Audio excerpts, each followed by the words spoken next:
Hello dear students, मी प्राध्यापक राम आपल्या सर्वांचे माझ्या मॅथ्स गुरु राम एज्युकेशन या चॅनलवर स्वागत करत आहे.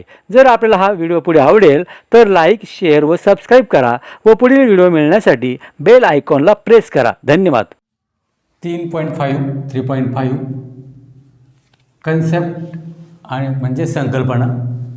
पहिली संकल्पना आहे स्पर्शिका छेदिका कोनाचे प्रमेय. Theorem of angle between tangent and सिकँट.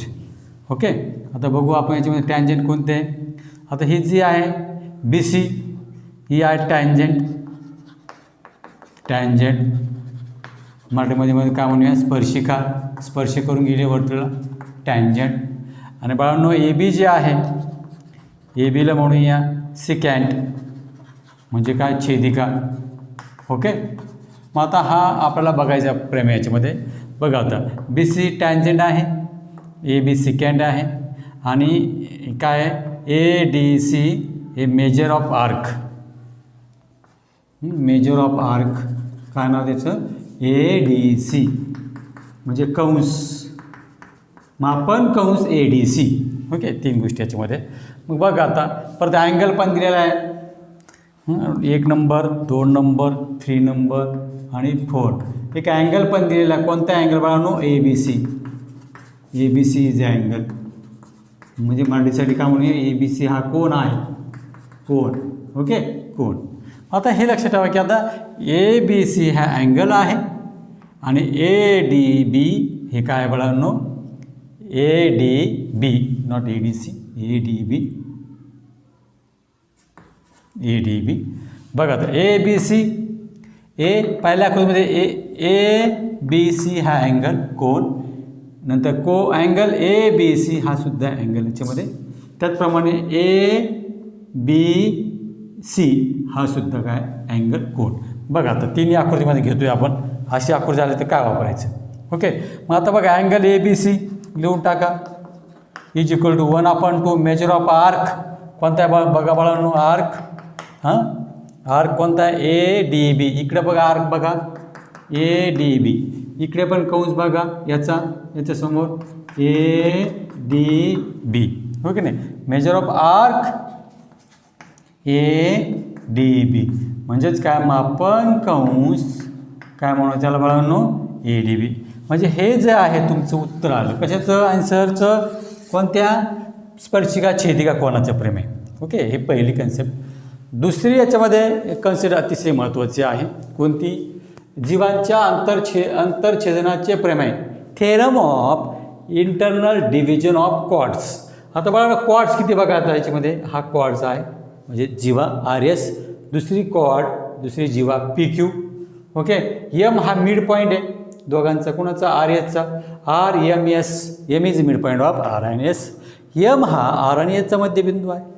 P M Q P M is mid point of P N Q. M हा पी क्यूचा मध्यबिंदू आहे. बघा दिलं क्वाड्स जीवा R S P Q R S P Q R M S R M Q. ह्या दोन गोष्टी पाहिजे तेव्हा काय होणार आहे बघा. आता पहिले R M multiply by M Q. R M गुणिले एम एस. काय पहिलं R M multiply by M S.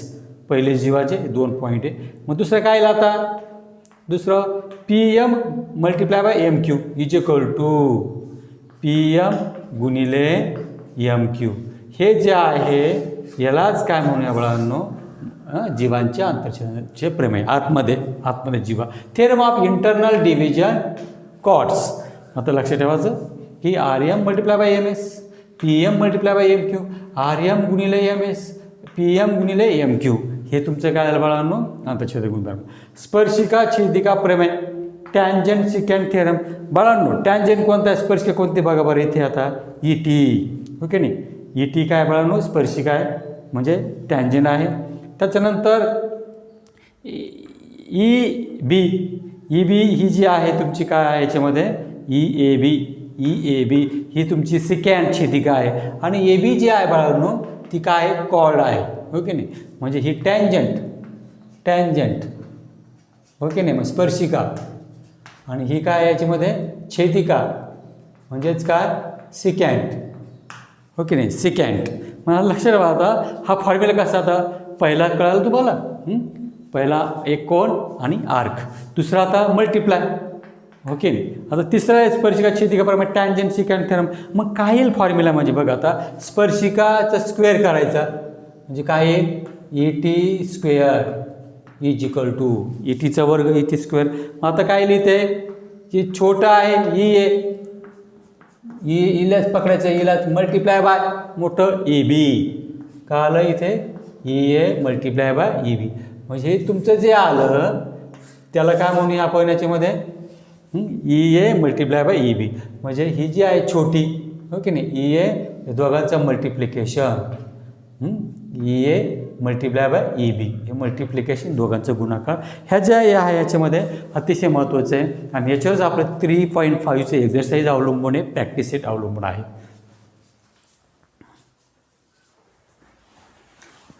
3.5 मधलं पहिलं एक्झाम्पल, पहिलं उदाहरण.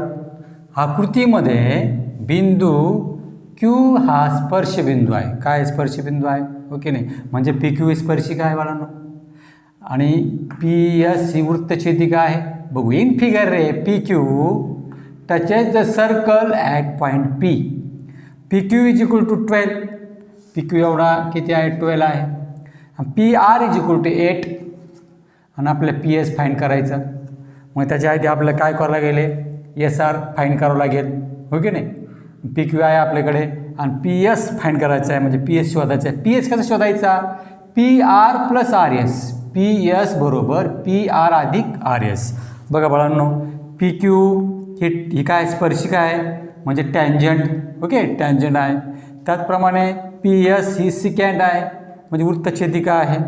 आपल्याला PS काढायचा आहे. अजून काय काढायचं आपल्याला RS काढायचा आहे, हा पण काढायचा आणि ही एवढे पण काढायची आहे ओके.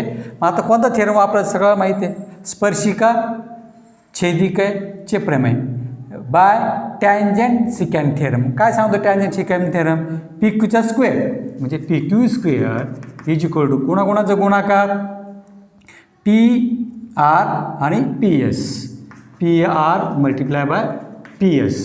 बरं आता याच्यामध्ये काय दिलेलं आहे बघा आता PR into RS PR into RS. पुढे जाऊया परत सांगतो मी काय आता मल्टिप्लाय कोणाचं करायचं PR हा मल्टिप्लाय बाय RS किंवा SR. याला का म्हणूया आपण स्पर्शिका छेदिकाचा प्रमेय PR मल्टिप्लाय बाय PS मोठा घ्यायचा बरोबर होते PR मल्टिप्लाय बाय PS काय बघा आता PR हा आणि मल्टिप्लाय बाय PS एवढं आपल्याला घ्यायचं आहे.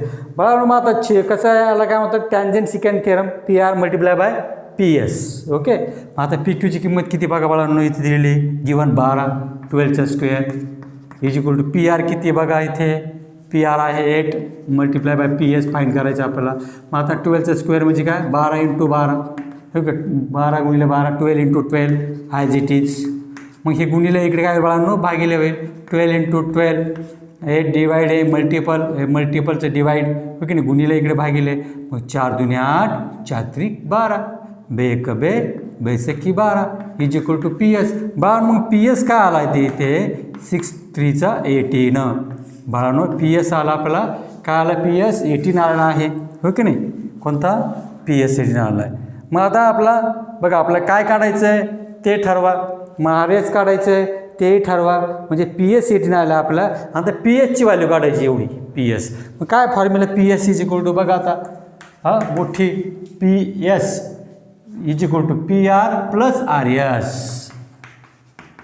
म्हणजेच काय PS is equal to PR plus RS. PS बरोबर PR अधिक SR.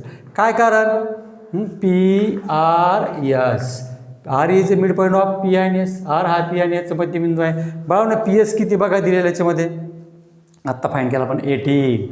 बाळांनो PR किती आहे 8 आणि RS किती आपला फाईंड करायचा. आता RS आपला फाईंड करायचा. हा प्लस इकडे काय होईल मग minus 18 minus 8 is equal to RS. मग आता 18 पक्षी होते 8 गेले 18 मायनस 8 इज इक्वल टू 10 म्हणजे RS किती आला बाळांनो 10. आपल्याला काय फाईंड करायचं PSची व्हॅल्यू 1 नंबरला ती व्हॅल्यू आली आपली 18 आणि 2 नंबरला RSची व्हॅल्यू फाईंड करायची ती आली 10 म्हणजे किती आपलं हे आपलं आन्सर मिळालं हे उत्तर आहे.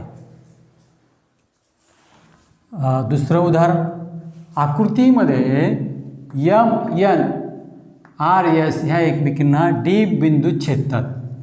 बघा आता इथून इथे तुमचं आहे उत्तरमध्ये येईल सगळं. इन फिगर कॉड M N R S intersect at point D. आता डीमध्ये छेदतात. आता पहिल्या याच्यामध्ये दोन उदाहरणं आहे. याच्यामध्येच पहिलं R D is equal to 15. R D किती बाळांनो? हा 15 आहे. D S is equal to 4. हा 4 आहे. M D is equal to 8. M D किंवा डी एम 8. आपलं काय फाईंड करायचं? डी एन फाईंड करायचं. डी एन शोधायचं आपलं. मग आता बघा नंबर 1ला कॉड जसं आहे तसं देऊन टाका. कॉड M N R S intersect at point D. इथपर्यंत जसं आहे तसं वाक्य लिहिलं मी. हो की नाही? जसं आहे तसं. मराठीमध्ये सुद्धा जेव्हा एम एन आर एस या एकमेकांना डीमध्ये छेदतात जसं आहे तसं हे वाक्य उचललं इथं ठेवू दिलं आपण. मग कोणता थेरम वापरायचा? सगळ्यांना माहिती आहे दोन जीवा एकमेकांना स्पर्श एकमेकांना एक झालेल्या छेदलेल्या डीमध्ये छेदलेल्या म्हणजे by theorem of internal division. म्हणजे स्पर्शी काय म्हणतात त्याला? आंतरछेदीचे हे म्हणूया त्याला प्रमेय म्हणूया. मग आता हे लक्षात ठेवा की मग कसं सोडायचं ते ठरवा. जीवांच्या आंतरछेदाचे प्रमेय लिहून ठेवा इथे. जीवांच्या आंतरछेदाचे प्रमेय. हो की नाही? हे वाक्य इंग्लिशसाठी मराठीसाठी. बघा डी एम किती बघा आता डी एम दिलेला आहे. D M D 8. D N काय आपल्या बाळांनो काढायचं आहे. ओके. मग डी आर किती आहे बघा बाळांनो? डी आर किंवा R D 50 multiply by D S 4. आता हे गुणिले इकडे काय होईल? भागिले होईल. मग D N is equal to 50 multiply by 4 divide by 8. 8 गुणिले इकडे भागिले 4 1 4 4 2 8 म्हणजे 15/2. मग 15 डिवाइड बाय 2 करा. 15 भागिले 2 बेक बे 14 1 राहिलं 2 10 7.5. 2 1 2 2 7 14 1 पॉईंट भागवत नाही म्हणजे 10 झाले. 2 5 10 7.5 म्हणजे हे D N is equal to किती आला बाळांनो? 7.5. हे पहिलं याचं उत्तर आपलं तेच काढायचं याच्यामध्ये पहिलं. आता सेकंड एक्झाम्पल जसं आता हे जे आहे कोणतं पहिलं संपलेलं आहे एक्झाम्पल. आता दुसरं एक्झाम्पल बघा याच्यामध्ये काय काय दिलं बघा. आता आर एस 18. आर एस एवढा टोटल 18 आहे. ओके एवढा 18. त्याचप्रमाणे एम डी 9 आहे 9 आहे. डी एन 8 आहे. डी एन किती वेळा हा 8 आहे. आणि डी एस फाईंड करायचं आपल्याला. काय फाईंड करायचं आपल्याला? D S. मग आता डी एस एक्स म्हणू. हो की नाही? डी एस एक्स म्हणू आपण बघा आता. मग आता डी एक्स एक्स मानलं तर मग आर डी किती? 18मधनं एक्स गेला एवढा आहे ना. हो की नाही? म्हणजे किती आहे? 18 मायनस एक्स. बघा आता डी एस एक्स मानलं. R S is equal to काय formula? R S is equal to R D plus D S. D is mid point म्हणजे आर एस बरोबर आर डी अधिक डी एस. मग आता काय आलं? आर एसची किंमत 18 टाका. आर डीची काढायची आपल्याला. हो की नाही? आर डी आपला एवढा काढायचा. हो की नाही? मग तो किती येणार आहे? 18 मायनस एक्स. कसं येईल बघा तो? R D plus X. कारण एक्स सपोज लेट म्हटलं डी एस एक्स. हा प्लस तिकडे काय होईल? मायनस. म्हणजे आर डीची किंमत आली बाळांनो 18 मायनस एक्स. याला नंबर 1 म्हणा. हो की नाही? मग आता नेहमीप्रमाणे या वाक्यात देऊन टाका जसं आहे तसं. कॉड M N R S intersect at point D. जेव्हा एम एन आर एस या एकमेकांना कुठं छेदतात? या डीमध्ये छेदतात. जसं आहे तसं वाक्य. मग आता काय वापरायचं? By theorem of internal division of chords. म्हणजेच काय? जीवांच्या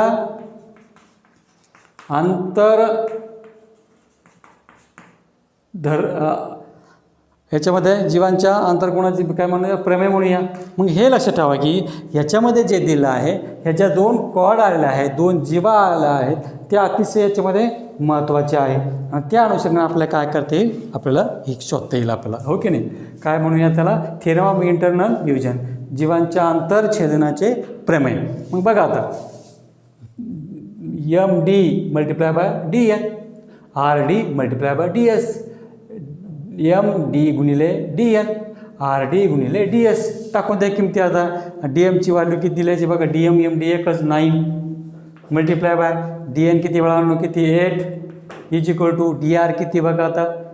डी आर किंवा आर डी 18 मायनस एक्स. आणि आपल्याला काय फाईंड करायचं आहे? D S. हो की नाही? ही कुठून घेतली? फ्रॉम 1. 1 वरून ही किंमत घेतलेली आहे. आता हे लक्षात ठेवा, आता आपलं हे सॉल्व करायचं. आता 9×8 72. आता DHची किंमत आपला ठेवून दिलं तर चालेल. DHची किंमत कुठे आहे? DHची किंमत x, हो की नाही. मग आता मल्टिप्लाय करा 18 × x, 18x minus x × x, x². मग काय केलं कळलं? एक्सनी गुणिले 18, 18x वजा x गुणिले x, x². हे मायनस इकडे काय बाळांनो प्लस होईल, म्हणजे अधिक वजाचं अधिक आणि अधिकचं वजा आहे तसं 72 = 0. आता हे दिस इज अ क्वाड्रेटिक इक्वेशन. हे काय आलं बाळांनो? Quadratic equation. आता नियम काय आपला? 72 गुणाकार, ओके. बेरीज किती आले पाहिजे बाळांनो? बेरीज -18, हो की नाही. मग येईल का ते बघा आता. आता 12 किती आहे? 12 72, 12 6 72, म्हणजे -12 -6 मायनस प्लस 12 6 72 मायनस. आता वजा 12 वजा 6 वजा 18 -12 -6 किती आहे ना? -18. मग आता इथे ठेवून द्या याच्यामध्ये काय? x² - 12x + 6x + 72 = 0.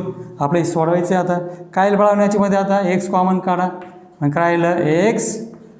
x राहिला आता 12, x वजा 12. मग आता काय केलं कळलं? x कॉमन काढले आपण. नंतर मायनस, आता याची ही आहे तसं ठेवून द्या. x - 12 हे उचला इथे लिहून टाका डायरेक्ट. आता कोणता टेबल येतं? 6 जा.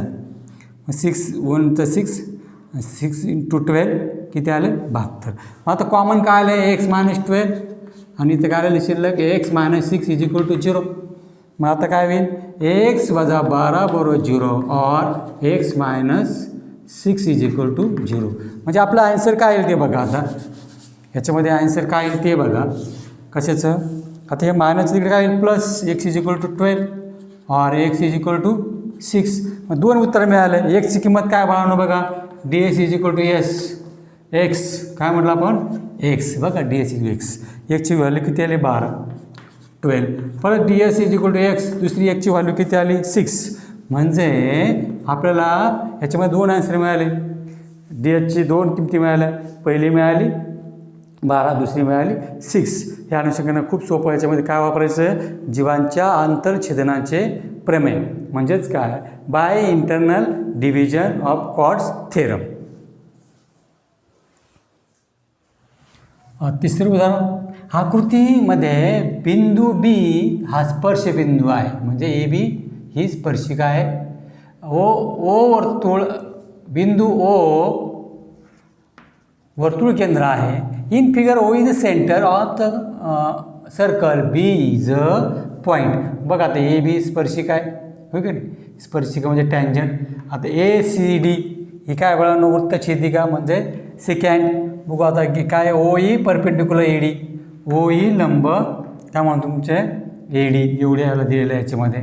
मग ठीक आहे, आता पुढे जाऊया आपण. आता काय काढायचं आपलं? AB = 12, AC = 8.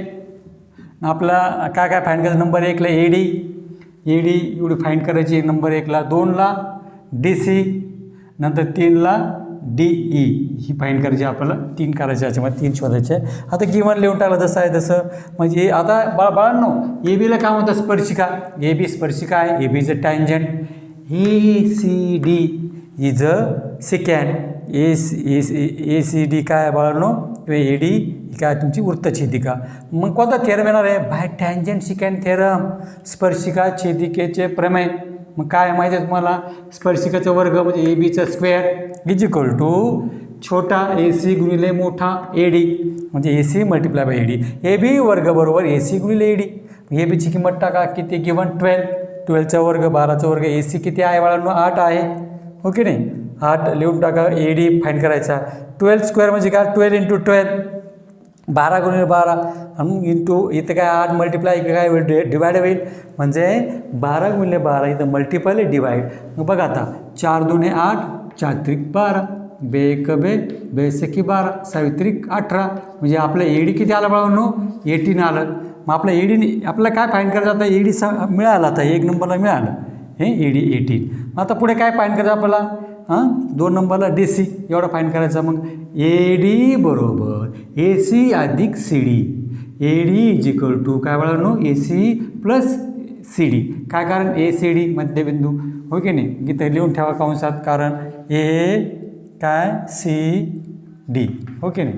बाळांनो आता ए डी किती, आता शोधला 18, ए सी किती बघा, ए सी 8 आहे, आणि आपला डी सी किंवा सी डी फाईंड करायचा, हा प्लस सी डी काय बाळांनो मायनस 18 मायनस 8 किती येणार आहे, 10 is equal to D C. बाळांनो डी सी आला आपला 10 आला, किती आला, डी सी मिळालं किंवा सी डी मिळालं, हा आला 10 एवढा, हो की नाही, 10 आला.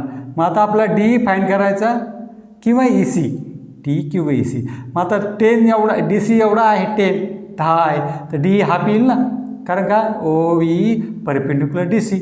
बघा आता इथं लिहतो आपण ओ ई लंब डी सी, हो की नाही. मग कोण लंब आहे कोणाचं ते बघा आता याच्यामध्ये. मग आता काय येईल, ओ ई, आता आपला डी ई फाईंड करायचं, हो की नाही.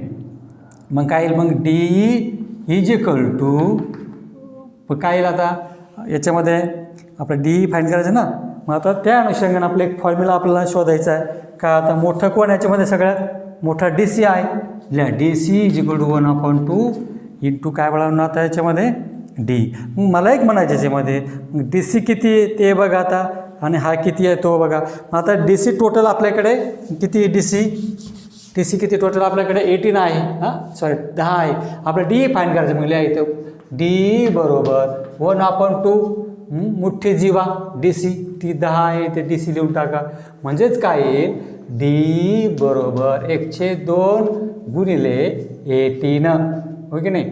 डी सी किती काढला आपण, 18 काढला आहे आपण, हो की नाही. बे 9 18, म्हणजे डी ई किती आला बाळा, त्याचा निम्मा आला आपला 9 आला, हो की नाही. काय कारण ओ ई परपेंडिक्युलर डी सी ओ ई. मग बघा आता एक नंबर आपला काय फाईंड केला आपण, ए डी. ए डी किती आला बाळा, 18. सेकंड नंबरला काय फाईंड केला, डी सी किती आला आपला, नाही इथं चुकलं आहे, डी सी किती पाहिजे 10 आहे, सॉरी डी सी 10, इथं पण 10 पाहिजे, 18 नाही आहे 10, आणि बे 10 म्हणजे 5 आला, हो की नाही. म्हणजे आता डी सीची किती 10, 18मधनं 8 गेले 10 ना, 10 राहिलं चुकून. 3 नंबरला आपण काय फाईंड केलं, डी ई. डी किती आला बाळांनो आपला याच्यामध्ये, डी आला 5, म्हणजे हे 3 आपलं काय आहे ॲन्सर, हे उत्तर आहे. चौथं उदाहरण, आकृतीमध्ये in figure P Q is equal to 6, P S is equal to 8, Q R is equal to 10 आणि टी एस फाईंड करायचं बाळांनो. म्हणजे बघा आता काय दिलं आहे, पी क्यू बरोबर 6, त्याच्यानंतर क्यू आर बरोबर 10, पी एस बरोबर 8 आणि टी एस फाईंड करायचं आपल्याला. आता हे बघा आता हे दोन्ही जे आहे ते सगळं पी बिंदू कुठे बाहेर आहे, हो की नाही. म्हणजे काय आहे, एक्सटर्नल पॉईंट आहे पी. म्हणजे कोणता आहे, कोणता याचं थेरम लागू होईल, कोणता प्रमेय लागू होईल, जीवाच्या बाह्य छेदनाच्या प्रमेयानुसार, by theorem of external division कॉड कोणते वेळानो टी एस. आणि त्याचप्रमाणे दुसरी कोणती आहे, सेकंड आर क्यू आहे की नाही, जीवा टी एस जीवा आर क्यू. पण आता बाहेर म्हणून बाह्य घेतला आपण, आधी आत होतं म्हणून आंतरछेदन घेतलं, आत होतं म्हणून. बघा आता कसं शोधायचं, आता हे by theorem of P S छोटा मल्टिप्लाय बाय पी टी, म्हणजे काय मोठा गुणिले छोटा, पी एस गुणिले पी टी. आता इथे छोटा पी क्यू, ओके नाही, स्मॉल, आणि पी आर बिग, म्हणजे P Q multiply by P R. बघा मग काय दिलं आता बघा याच्यामध्ये, पी एस किती आहे 8, पी टी आहे का नाही, पी क्यू किती बाळांनो बघा, पी क्यू 6 आहे. त्याच्याप्रमाणे क्यू आर किती आहे आपला तो काढावा लागेल आपला, ओके नाही. पी आर काढावा लागेल आपला, पी आर किती काढला आपण, पी क्यूची किंमत 6 आहे, क्यू आरची 10 आहे, 16 आली. पी आर म्हणजेच काय, P R is equal to P Q plus Q R. P R बरोबर पी क्यू अधिक क्यू आर. मग किती किंमत आली ती 16, पी आरची किंमत किती आहे 16 पण काढली इथे. मग आता बघा आता हे गुणिले इकडे काय होईल, भागिले होईल. पी टी बरोबर 6 गुणिले 16 भागिले 8. P T is equal to 6 × 16, ही मल्टिपल 8 इयर डिवाइड.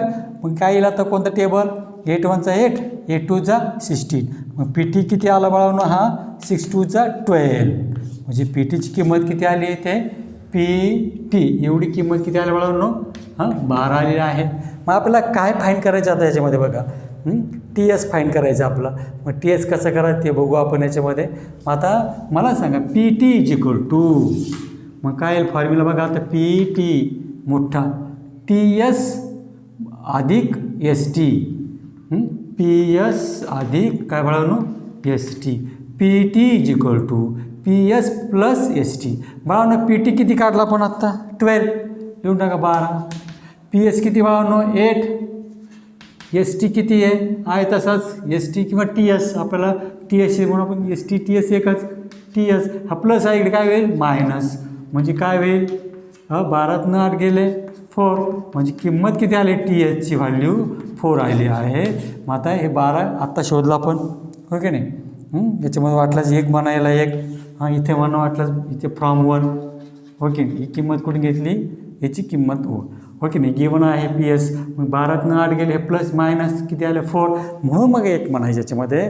ज्या वेळेस बाह्य हा जो बिंदू असेल मग त्याला कोणता वापरायचं? जीवाच्या बाह्य छेदनाचे प्रमेय, म्हणजे बाह्य theorem of external division quad, okay नाही? हे बघा, हात असेल तर अंतरछेदन म्हणजे इंटरनल म्हणजे आतमध्ये, आणि एक्सटर्नल म्हणजे बाह्य. आपल्याला किंमत काय काय काढायची? आपल्याला T S is equal to 4. मग आपली ही किंमत आलेली आहे. 5वं, आकृतीमध्ये रेख ई एफ हा व्यास आहे बघा, एवढा व्यास आहे, जे याला ई एफ व्यास म्हणतात डी. तर डी एफ हा स्पर्शिका खंड आहे, हा स्पर्शिका खंड टँजंट. वर्तुळात त्रिज्या आर आहे, म्हणजे ही एवढी आर आहे मुलांनो. कोणती? एच ई ही त्रिज्या आहे, आणि एच एफ सुद्धा त्रिज्या आहे, म्हणजे आर म्हणूया. सिद्ध करा डी ई मल्टिप्लाय गुणिले जी बरोबर 4r². काय करता आपला? डी ई, हो की नाही, गुणिले काय बाळांनो? जी ई बरोबर 4r². बघू आता त्याच्यामध्ये 1 नंबर लक्षात ठेवा, याला 1 नंबरला पी जी टी वापरायचं आहे, त्याच्यानंतर 2 नंबरला स्पर्शिका छेदिका प्रमेय वापरायचा आहे. बघू आता इंग्लिशमध्ये. In figure segment E F is a diameter. E F diameter is equal to काय formula? 2r. Diameter is equal to 2r. व्यास बरोबर 2r. Diameter E F is a tangent, हो की नाही? मग आता दिले याच्यामध्ये डायमीटर आणि E F is a tangent. बघू आता याच्यामध्ये पुढे. Tangent segment the radius of the circle is R. हा बघा आता हा रेडियस एवढा. Prove that D multiply by G is equal to 4r². आता गिवन कुठून लिहायचं बघा मराठी मुलांनी? इथून पक्ष लिहायचं. हा पक्ष इथे लिहून ठेवतो मी वाटल्यास. रेख डी पासून तर कुठपर्यंत आहे इथपर्यंत पक्ष, ओके. मी सेमी इंग्लिशच्या मुलांसाठी सेगमेंट ई एफ पासून तर आरपर्यंत हा तुमचं काय झाला बाळांनो? गिवन. काय झालं हे? एवढं गिवन. आता लक्षात आलं जसं आहे तसं. आता प्रूफ काय करायचं आपला? टू प्रूफ डी जिकडू जी आहे तसंच. आता मी लिहिलं नाही, मग पक्ष गिवन लिहिलं नाही, तुम्ही लिहा. मी लिहिलं आहे to prove D multiply by G is equal to 4r². D गुणिले जी बरोबर 4r². बाळांनो बघा आता डी आपलं काय म्हणतो? टँजंट. काय म्हणतो? टँजंट म्हणजे स्पर्शिका, मान्य सगळ्यांना. त्याच्यानंतर डी जी एफ ही काय आहे? सिकँड. काय बाळांनो? एवढी जी आहे ती काय? सेकंड म्हणजे काय? वृत्तछेदिका आहे, ओके. बाळांनो ई एच ही रेडियस आहे, त्रिज्या आहे आर, आणि त्याचप्रमाणे एच एफ सुद्धा आर आहे. आर प्लस आर किती होणार? R plus R 2r. म्हणजे डायमीटर किती आला बाळांनो? 2r. म्हणजे डी इज इक्वल 2r. ठीक आहे. मग डी एफ टँजंट स्पर्शिका आहे. आता ई एफ काढला आपण. आता ई एफ किती आला? तो 2r म्हणजे डायमीटर. डी जी ए वृत्तछेदिका आहे, डी जी म्हणजे सेकंड आहे. मग कोणता थेरम वापरायचा? By tangent second theorem. नेहमीप्रमाणे D F square is equal to छोटा small D G multiply by D E. D F वर्ग बरोबर लहान डी जी गुणिले डी ई, हो की नाही? याला 1 नंबर म्हणूया आपण. मग आता त्या अनुषंगाने आता एक डी ईचा फॉर्म्युला तयार करतो आपण. D E D G plus G. काय कारण याला? काय कारण? जी डी जी ई म्हणजेच काय G is the mid point of E and D मध्यबिंदू आहे. बघा आता डी हे लिहिलं, आता हे प्लस आहे, डी जी इकडे मायनस होईल, अधिकचं वजा डी ई वजा डी जी बरोबर जी, म्हणजे आपल्याला लागणार आहे पुढे. ओके, डी मधनं डी जी गेला, जी उत्तर येतं आपल्या पुढे लागणारची. बघा आता हे ट्रायंगल पकडा. आता कोणता ट्रायंगल हा, कोणता डी ई एफ हा ट्रायंगल आहे आपला. हा किती बाळांनो 90 डिग्री. का बरं, कोण सांगतं 90 डिग्री? हे पेजकडून 90 डिग्री आहे, टॅन्जंट थेरम. ओके नाही, स्पर्शिका प्रमेय. आता हे लक्षात ठेवा की जी समोरची बाजू आहे याला म्हणतात हायपोटेनियस. काय म्हणतात त्याला? डी ला कर्ण म्हणतात. ओके नाही, पहिली साईड आणि दुसरी साईड. मग आता काय वापरायचं? PGT पायथागोरस प्रमेय वापरा. काय पायथागोरस प्रमेय? DE वर्ग बरोबर DF वर्ग अधिक EF वर्ग. DE square is equal to काय येईल मग? DF square plus EF square. हे तर मान्य सगळ्यांना. का PGT वापरलं? DE स्क्वेअर आहे तसंच, DF आहे तसंच. मग आता EFची किंमत किती बघा इथे. EFची किंमत किती आहे? हा 2R म्हणजे D, म्हणजे EFची किंमत काय टाकली? हे 2R टाकलेली आहे. बघा इथे दिलेलं आहे मी. ओके, एकदम सोपं घेतलेलं आहे, एकदम सिम्पल मेथडनी. मग आता EFच्या ऐवजी 2R वर्ग 2Rचा स्क्वेअर. मग आता ही ॲज DF आहे तसंच 2चा वर्ग 4, Rचा स्क्वेअर Rचा स्क्वेअर, 2चा स्क्वेअर 4R स्क्वेअर. ओके, मग आता बाळांनो आता हे इथपर्यंत झालं आपलं. आता मग डी हा प्लस आहे, इकडे मायनस होईल. D is equal to DF काय बाळांनो प्लस आहे, अधिक काय बाजू येईल. मग DE मधनं DF गेले, काय आलं 4R स्क्वेअर. मग बघा आता 4R स्क्वेअर तसेच. मग आता DE स्क्वेअर आहे तसंच आणि DF is equal to DG into G. का बरं DF स्क्वेअरची किंमत बघा इथे. हां, कशावरून घेतला? फ्रॉम 1 एक वरून घेतलं. कशाची किंमत घेतली आपण? DF स्क्वेअरची, DG into D. बघा इथे कोणता थेरम वापरला? टॅन्जंट सिकॅन थेरम, स्पर्शिका छेदिकाचं प्रमेय. मग मला एक म्हणायचं याच्यामध्ये की मग ती किंमत टाकताना बघा आता पहिलं काय वापरलं? 1 नंबरला टॅन्जंट सिकॅन थेरम, स्पर्शिका छेदिका प्रमेय. 2 नंबरला काय वापरला आपण? PGT वापरला, म्हणजे पायथागोरस प्रमेय वापरला याच्यामध्ये. मग आता किंमत ठेवून द्या. आता DFची किंमत टाकली फ्रॉम 1 1 वरून. मग आता आहे तसंच टाकलं. मग आता काय कॉमन निघालं याच्यामधून? DE आणि DE कॉमन काढला. इथं करायला शिल्लक D, इथं करायला शिल्लक DG is equal to 4R square आहे तसंच, 4R वर्ग आहे तसंच. बघा DE मायनस DG मी घेतलं बघा, DE मायनस DG काय उत्तर आहे? G. मग याच्याऐवजी काय टाकायचं? G टाका. DE आहे तसंच, याच्याऐवजी D. कशावरून? फ्रॉम 2 वरून. बघा 2 किंमत दिली, म्हणजे DE multiply by G is equal to 4R square. DE गुणिले GE आपलं तेच सिद्ध करायचं बघा, बरोबर 4R वर्ग. हे आपलं उत्तर. एकदम सिम्पल मेथड, एकदम साधी पद्धत वापरली आहे, एकदम सोपं आणि सुटसुटीत.